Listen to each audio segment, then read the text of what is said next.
देखिए बच्चों, हमने पिछली वीडियो में स्टैंडर्ड वेस्टर्न सेल की स्टडी की थी। अब स्टैंडर्ड वेस्टर्न सेल, मानक वेस्टर्न सेल से हम किसी भी सेल का ईएमएफ कैलकुलेट करते हैं। ठीक, जो भी ड्रॉबैक्स थे उन सबको वो क्लियर करता है कि उसका देखो क्या क्या 3 चीज़ें इंपॉर्टेंट है उसमें। ठीक है, फर्स्ट ये है कि उसके टेम्परेचर कोफिशिएंट की वैल्यू बहुत कम होती है, 0.00005 केल्विन पर वोल्ट।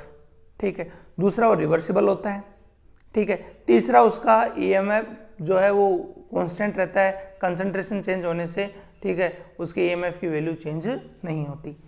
ये 3 चीजें थी। अब इसको देखो, हम पोगेंडोर्फ कंपनसेशन थ्योरी से एग्जैक्ट वैल्यू किसी भी सेल का ईएमएफ, इलेक्ट्रोमोटिव फोर्स की एग्जैक्ट वैल्यू कैलकुलेट कर सकते हैं। देखिए, सबसे पहले उसमें हम क्या लगाएंगे, एक सेकेंडरी सेल।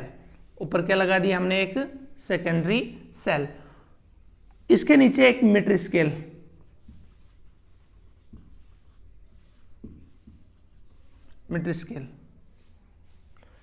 मीटर स्केल लगा दिया। मीटर स्केल के नीचे हमने एक प्लेटिनम इरिडियम का वायर फिट किया। किसका? प्लेटिनम इरिडियम का वायर फिट किया। कौन सा वायर है ये? A B wire. ठीक है, अब ये प्लेटिनम इरिडियम का क्यों लिया, इसके 2 रीजंस हैं, देख ध्यान देना आप। सबसे पहला, एक तो ये हार्ड है, ये क्या है, ये वायर हार्ड है। ठीक है, जब इसके ऊपर जोकी मूव करेगी, इस वायर पे जब जोकी मूव करेगी तो इसके क्रॉस सेक्शन एरिया, अनुप्रस्थ काट के क्षेत्रफल पर कोई इफेक्ट नहीं पड़ेगा। आपको ये पता है कि जब क्रॉस सेक्शन एरिया चेंज होता है तो उसके इलेक्ट्रोमोटिव फोर्स पर भी उस चीज का इफेक्ट पड़ता है, ये आपने पढ़ा है, समझ में आ गया। तो इस वजह से हमने इस वायर को कौन सा लिया, प्लेटिनम इरिडियम का वायर लिया, क्योंकि प्लेटिनम इरिडियम जो एलॉय मेटल्स हैं, मिश्र धातुएं हैं, ठीक, उनका वायर हार्ड होता है और उसका रेजिस्टेंस भी बहुत हाई होता है, जिसे इजीली हम इन सेल्स के रेजिस्टेंस को इजीली हम यहाँ पे कंट्रोल कर सकते हैं, विभव पात को हम यहाँ पे नियंत्रित कर सकते हैं। जैसे ही पोटेंशियल डिक्रीज होगा, ठीक है, तो इस गैल्वेनोमीटर के अंदर 0 वैल्यू आते ही हम वहाँ इसको रोक देंगे। ठीक है, अब वापस देखिए इसमें सर्किट में, यहाँ तक समझ में आ गया। ये वायर फिट है, ये मीटर स्केल है, इसके नीचे हमने एक EX is a unknown cell जिसका हमें पोटेंशियल कैलकुलेट करना है। इसके नीचे ES है, ये वेस्टर्न सेल है, और ये पूरा जो परिपथ है, ये पूरा जो सर्किट है उसको बोलते हैं पोटेंशियोमीटर। ठीक है, अब यहाँ से पहले हम क्या करेंगे, EX को कनेक्ट करेंगे, इसको यहाँ से डिस्कनेक्ट कर देंगे। ठीक है, समझ गए। जैसे ही यहाँ हम की लगाएंगे तो ये यहाँ से स्टार्ट करेंगे, और जैसे इस गैल्वेनोमीटर के अंदर 0 वैल्यू आ जाएगी, उस डिस्टेंस को हम AD नाम देंगे। क्या देंगे? AD। तो बच्चों ये जो AD है, EX proportional to AD, EX proportional to AD। EX किसका? ये जो अननोन सेल है इसका पोटेंशियल।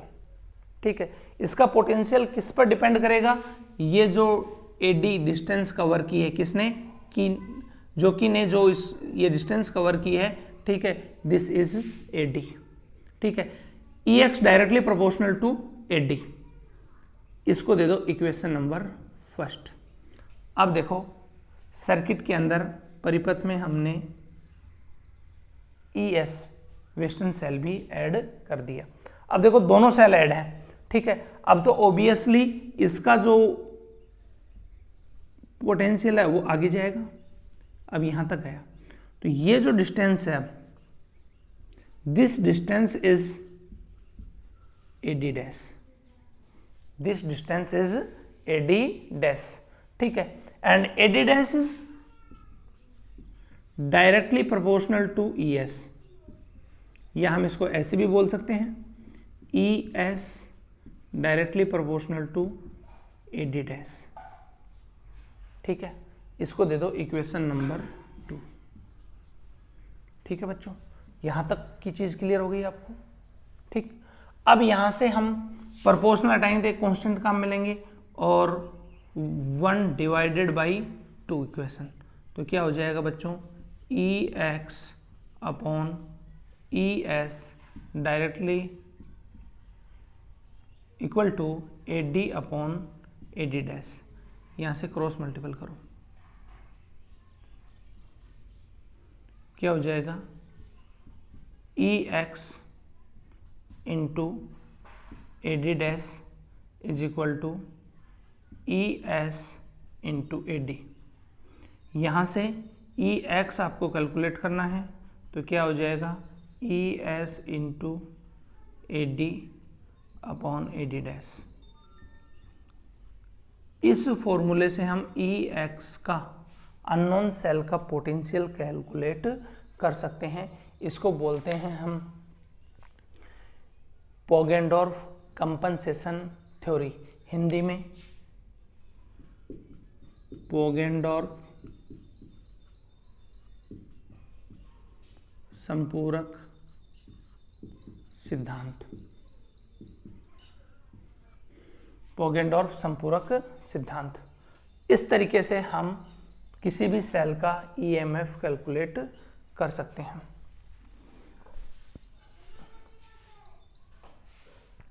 समझ में आया बच्चों? एक बार वापस देखिए एक बार दोबारा। हमने स्टार्टिंग में क्या किया, इसके देखो, इसके अकॉर्डिंग इसका एक्सप्लेनेशन देना है, ठीक है। एक आपने सेकेंडरी सेल अटैच किया सर्किट में, उसके बाद उस पर मीटर स्केल, उसके बाद में एक प्लेटिनम इरिडियम एलॉय मेटल का एक वायर फिट किया मीटर स्केल पर AB, ठीक है। फिर उसके बाद में अननोन सेल ऐड किया, ठीक है, और फिर वेस्टर्न सेल ऐड किया। पहले आपने वेस्टर्न सेल को सर्किट से डिस्कनेक्ट किया और केवल EX को यहाँ पे रहने दिया। तो जैसे ही अब ये जो जॉकी है,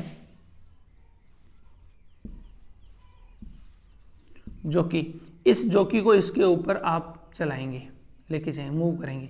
जैसे इसको आप लेफ्ट टू राइट मूव कर रहे हैं तो इसका जो पोटेंशियल है वो चेंज होता जा रहा है इसमें। और जैसे पोटेंशियल जीरो हो जाएगा, जैसे बच्चों इसका पोटेंशियल जीरो हो जाएगा, ठीक है, तो वो डिस्टेंस आप नोट करेंगे, वो डिस्टेंस होगी AD, ठीक है। और ये AD किस पर डिपेंड करेगी, EX पर। इसका पोटेंशियल जितना ज़्यादा होगा, इस सेल का पोटेंशियल ज़्यादा होगा, ठीक है, तो ये और ज़्यादा आगे मूव करेगी, ठीक है। तब तक मूव कराते जाएंगे हम जब तक कि यहाँ पर जीरो ना हो जाए। जैसे जीरो हुआ, ठीक है, उसको रोक देंगे और उस डिस्टेंस को हम कहेंगे AD, ठीक है। अब देखो सेकंड, इसमें ही सर्किट में वापस हमने क्या कर दिया, AD डैश ES को अटैच कर दिया। अब दो सेल हो गए, तो ऑब्वियसली इसमें जो पोटेंशियल है वो ज़्यादा हो गया, दोनों का पोटेंशियल हो गया। अब इसको मूव करेंगे तो ये और इससे आगे डिस्टेंस कवर करेगा। वो डिस्टेंस हम AD डैश यहाँ से A से लेकर और यहाँ तक की डिस्टेंस क्या है, ये AD डैश डिस्टेंस है। तो AD dash directly proportional to ES, ठीक है। अब यहाँ से इन दोनों को इक्वेशन 1 और इक्वेशन 2 दे दो, इक्वेशन 1 डिवाइडेड बाई इक्वेशन 2, तो यहाँ सब ये करके आपके पास क्या आ जाएगा, EX की वैल्यू आ जाएगी। EX क्या हो जाएगा, ES into AD upon AD dash. Absolutely right. तो इस तरीके से हम कैलकुलेट करते हैं।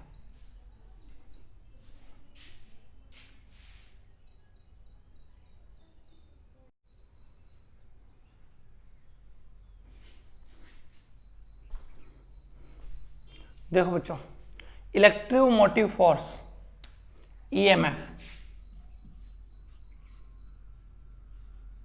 ई cell force and gives free energy del G. एक चीज मैं आपको यहां से क्लियर कर देता हूं बेटा, डेल जी एक एनर्जी की ही फॉर्म है जिसको बोलते हैं हम गिव्स फ्री एनर्जी।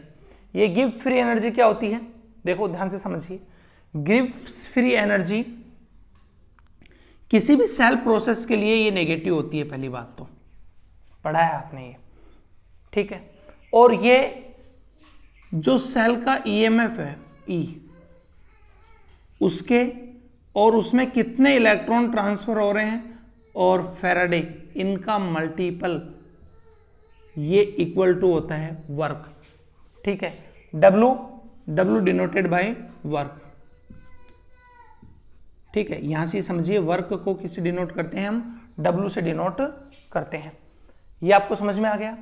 और W क्या है, सेल का ईएमएफ और उसमें कितने ट्रांसफर कर रहे हैं और कितना फैराडे है, ठीक है, वो सब क्या कहलाता है, work is equal to n F और ई, एन एफ और ई, ठीक है। किसके इक्वल है ये, डब्ल्यू के इक्वल है। और डेल जी क्या है, डेल जी क्या है, डब्ल्यू,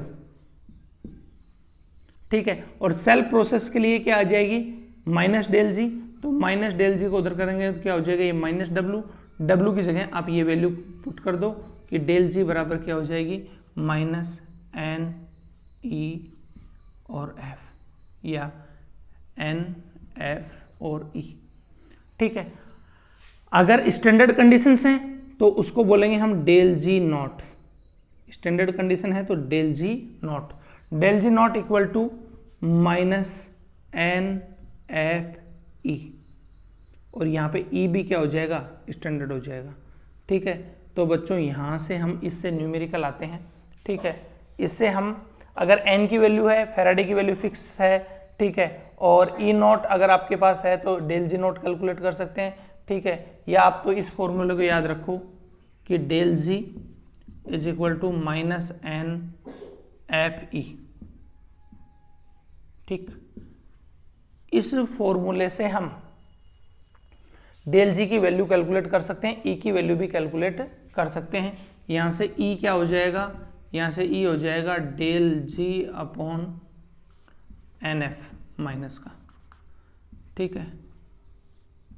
और एन सिंगल ले हम, सिंगल इलेक्ट्रॉन, तो डेल जी बराबर क्या हो जाएगा, ई बराबर हो जाएगा डेल जी अपॉन एफ। तो यहाँ से ई भी कैलकुलेट कर सकते हैं और डेल जी भी कैलकुलेट कर सकते हैं, ठीक है। This is a relationship between EMF and gives free energy. Numerical आएगा, यहाँ से आप अलग से इसको लिख लेना, न्यूमेरिकल आएगा, सिर्फ इतना याद रखना है, del G is equal to minus n F E, ठीक है।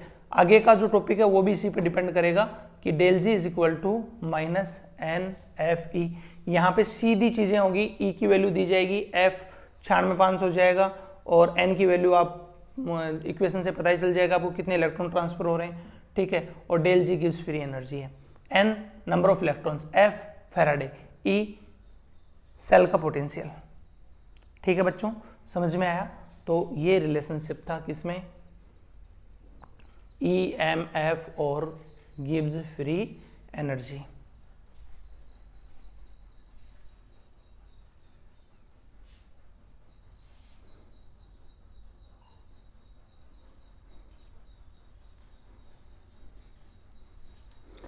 एक चीज और बच्चों ध्यान दें,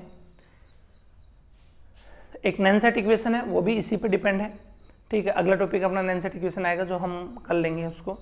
और जो भी बच्चों जो भी प्रॉब्लम रहती है वो प्रॉब्लम क्लास में आप मेरे से डिस्कस एक साथ लिख के रखें सारी प्रॉब्लम्स आपकी, और जब फ्राइडे या सैटरडे या संडे को जब भी आपकी प्रॉब्लम क्लास होती हैं तो उस प्रॉब्लम क्लास में उन सभी क्वेश्चंस को एक 1 बाय 1 करके आप पूछ लें मेरे से, ठीक है बच्चों।